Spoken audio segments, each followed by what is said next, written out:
quick little video on how to change your blade in your Porter Cable Biscuit Tool. I'm Rick, and this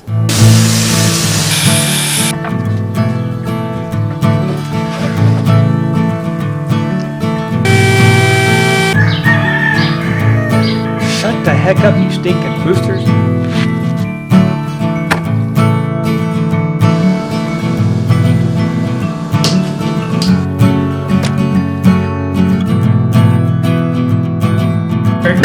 For your sanity.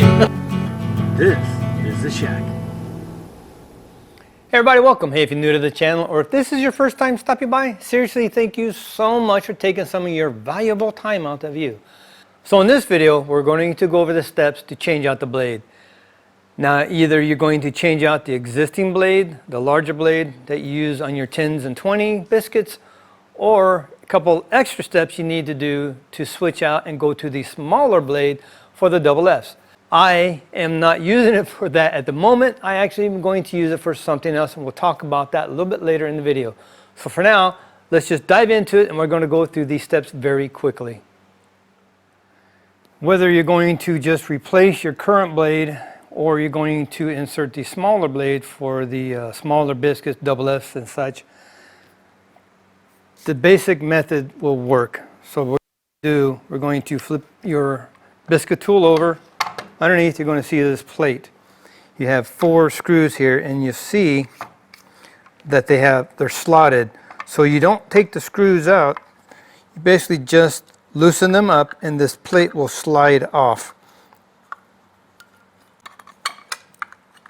You just push on it and it will eventually slide and off it comes. You don't have to take these off. If you're going to just switch out the blade, basically all you're going to do is on the top here, you'll see this little button. That's your lock lever.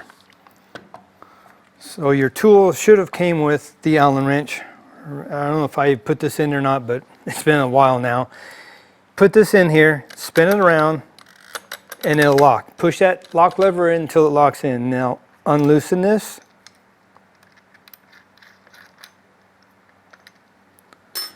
The screw and this little washer come off. You simply lift your blade, come on, up and off. Now sometimes the adapter will come out with it. If so, just push it out and put it back on your tool.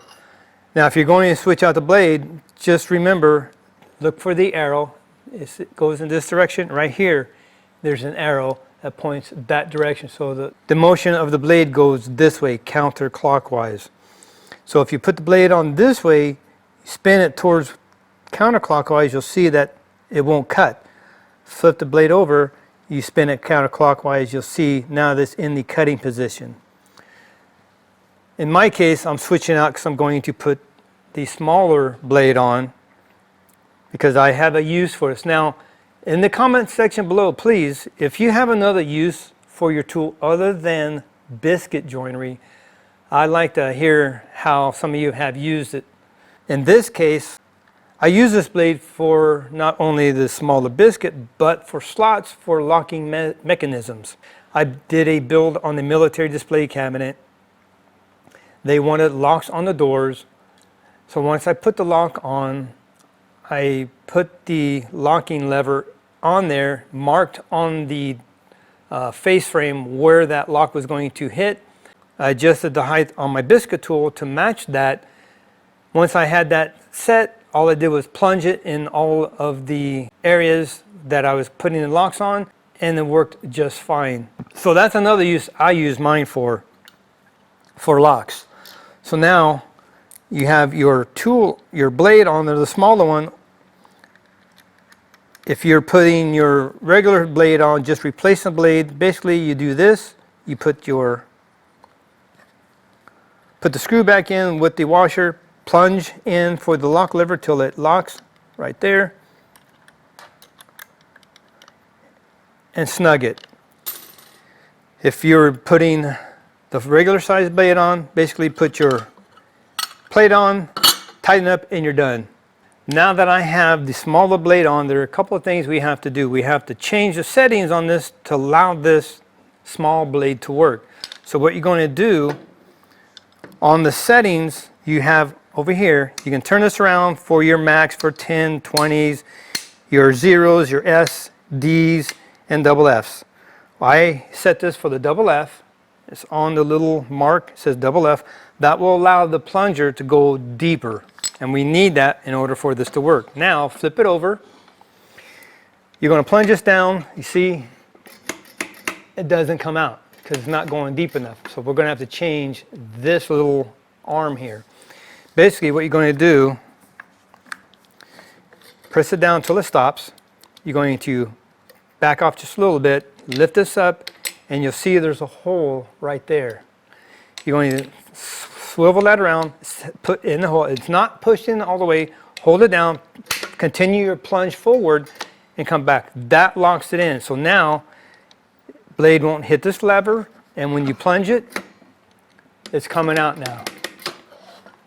So with this set, now we can use the smaller blade. If you're not going to switch to the smaller blade, leave it in this position and you're fine. So when you switch this out, basically before you even unloosen this, you take your plate off, you keep your setting at double F, push this down to release the pressure, lift this up, swing it back to the original position, hold it, it'll come back. Now it locks in where it's supposed to. Hold your lock lever, unloosen this, put your larger blade back on, and you're done. Simple and easy. I need to use it for the locks, so I'm going to set that on there. I'm going to double check, make sure it works. Slide this back on. And let's see. There we go. Slide it on, and we tighten it up. And we're good to go, and we can start using either the smaller biscuits or, in my case, slots for the locks. Slots for the locks. That's it. That's simple. Very simple, very easy, and very quick. A versatile tool. I use between the biscuits and my dowel joinery. Those are my top two joinery methods. So I like my dowel jig and I like my biscuit tool. And I found another use for it for those locks. So if you have another use or found another use for it, please let us know in the comment section below. I would be interested to know some more uses for this tool and possibly even try them out. That's enough. Easy peasy. So thank you so much for watching. Be blessed. Take back check. Build it for your sanity. See you next video.